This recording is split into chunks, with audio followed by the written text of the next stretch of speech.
Good morning students.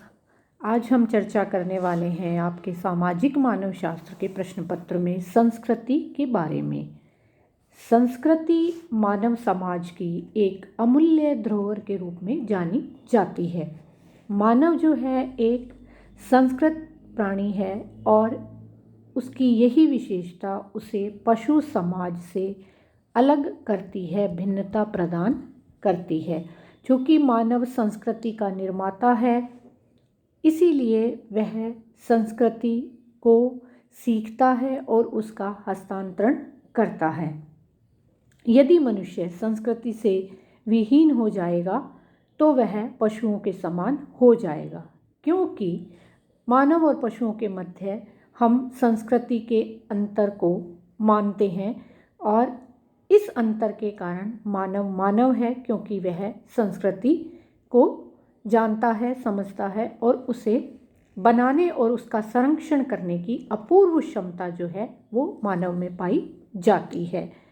मानव जो है वो भाषा का निर्माण करता है, भाषा को संरक्षित करता है और इसके द्वारा व्यक्ति व्यक्ति में अंतःक्रिया जो है वो पाई जाती है। अंतःक्रिया सामान्य भाषा में जिसे हम कहते हैं बातचीत जो है वो भाषा के द्वारा करता है।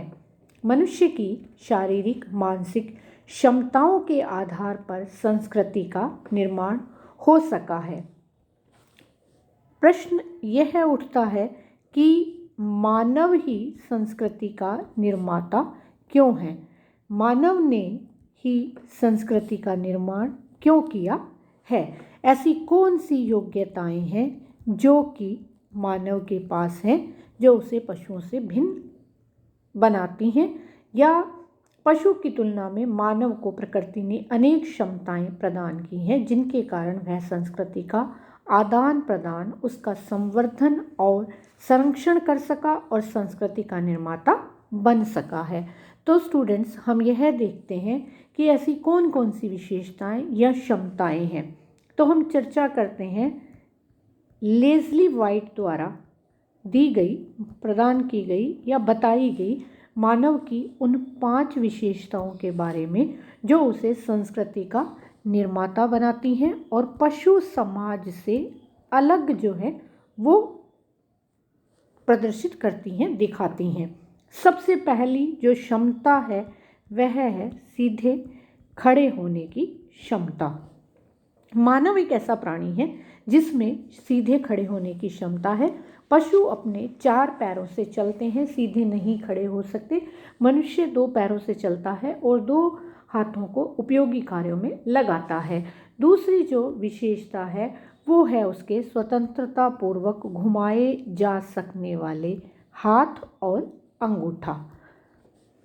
मानव जो है वो अपने हाथों को स्वतंत्रता पूर्वक घुमा सकता है, तो वह वस्तुओं को भली भांति पकड़ सकता है। इस प्रकार से लेखन का कार्य कर सकता है और कोई भी रचनात्मक कार्य करने में सक्षम हो सकता है। हाथ के अंगूठे की बनावट भी ऐसी होती है जो अनेक कार्यों को करने में सक्षम होती है। तो इस प्रकार से यह विशेषता उसे संस्कृति के निर्माता के रूप में जो है वो बनाती है या प्रदान की गई है। तीसरी जो विशेषता है वह है उसकी तीक्ष्ण और सूक्ष्म दृष्टि, जो एक जगह केंद्रित की जा सकती है। अर्थात मानव जो है वह सूक्ष्म चीज़ों का निरीक्षण कर सकता है, किसी भी वस्तु पर अपना ध्यान केंद्रित कर सकता है, घटनाओं और तथ्यों को देखकर उनके निष्कर्ष निकाल सकता है। चौथी जो विशेषता है वो है उसका मेधावी मस्तिष्क, यानी कि वह बहुत अच्छी तरह से सोच विचार सकता है और इस प्रकार से तर्क कर सकता है, योजनाएं बना सकता है, आविष्कार कर सकता है, जो कि पशु नहीं कर पाते हैं। लिंटन ने तो यह कहा कि मनुष्यों और पशुओं के व्यवहारों में अनेक अंतर हैं, लेकिन ये अंतर मात्रा के हैं, ना कि प्रकारों के हैं। तो इस प्रकार हम यह देखते हैं कि मानव का मस्तिष्क पशुओं की तुलना में अधिक विकसित होता है। और 5वीं जो महत्वपूर्ण विशेषता जिसकी हम पहले भी बात कर चुके हैं वह है प्रतीकों के निर्माण की क्षमता। प्रतीकों के निर्माण में हम बात रखते हैं भाषा की, जो कि एक प्राणी को दूसरे के साथ जोड़ती है। और मानव के पास भाषा उस माध्यम के रूप में उपस्थित है जिससे कि वह अपने विचारों का आदान प्रदान कर सकता है, अपनी बात को दूसरे व्यक्ति तक पहुंचा सकता है और इस प्रकार से वह अपने विचारों को अभिव्यक्त करके संस्कृति का निर्माण जो है वो करता है। भाषा के कारण ही मनुष्य संस्कृति का विकास भी करता है और एक पीढ़ी से दूसरी पीढ़ी में उसका हस्तांतरण करके उस संस्कृति का संवर्धन, परिमार्जन और संशोधन भी करता है। तो इस प्रकार से ये 5 की 5 विशेषताएं जो हैं वो हम देखते हैं कि मानव और पशुओं को एक दूसरे से अलग करती हैं और मानव को संस्कृति के निर्माता के रूप में स्थापित करती हैं।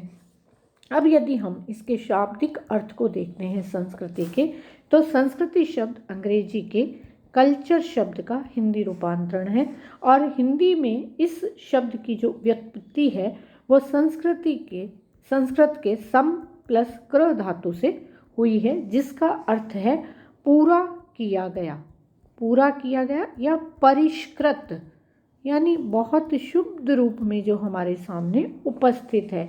यहाँ हम यह भी देखते हैं कि संस्कार शब्द से भी संस्कृति की उत्पत्ति जो है वो मानी जाती है, जिसका अर्थ है विभिन्न कार्यों को पूरा करना। तो जो संस्कृति है वह विभिन्न संस्कारों द्वारा सामूहिक जीवन के उद्देश्यों की प्राप्ति कराती है, जिनको करने से मानव एक सामाजिक प्राणी बनता है।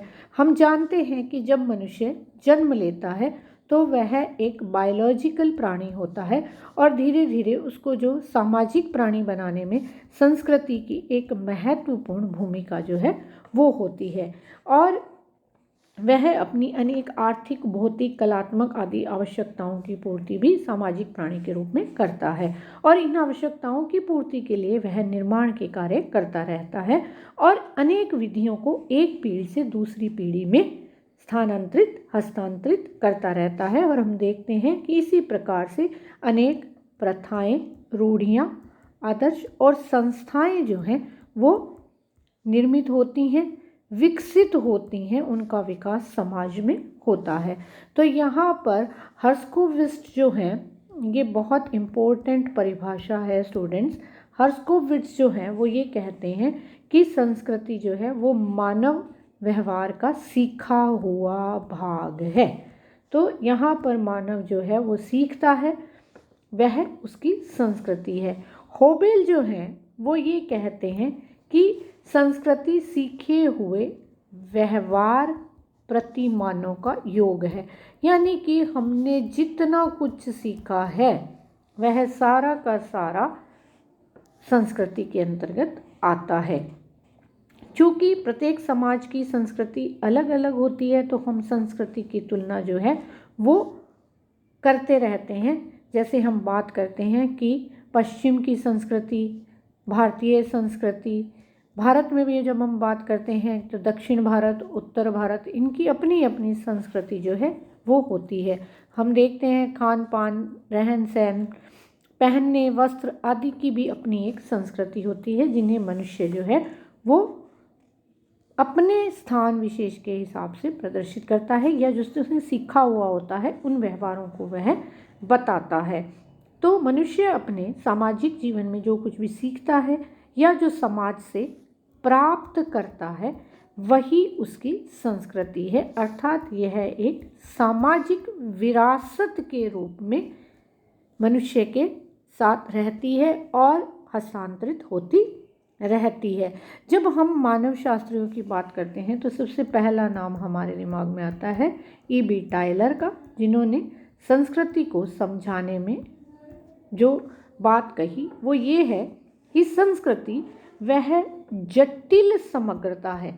जटिल मतलब जिसमें बहुत सारी, और समग्रता बहुत सारी चीज़ों के साथ मिलकर बनी हुई होती है, जिसमें क्या कहते हैं वो कि इसके अंदर ज्ञान, विश्वास, कला, आचार व्यवहार, कानून, प्रथाएं इत्यादि जो है अनेक प्रकार की क्षमताएं और आदतें शामिल हैं और जिन्हें मनुष्य अपना मतलब समाज का जब वो सदस्य है, उस सदस्य होने के कारण वो प्राप्त करता है। प्रत्येक समाज की अपनी ये सारी विशेषताएं हैं।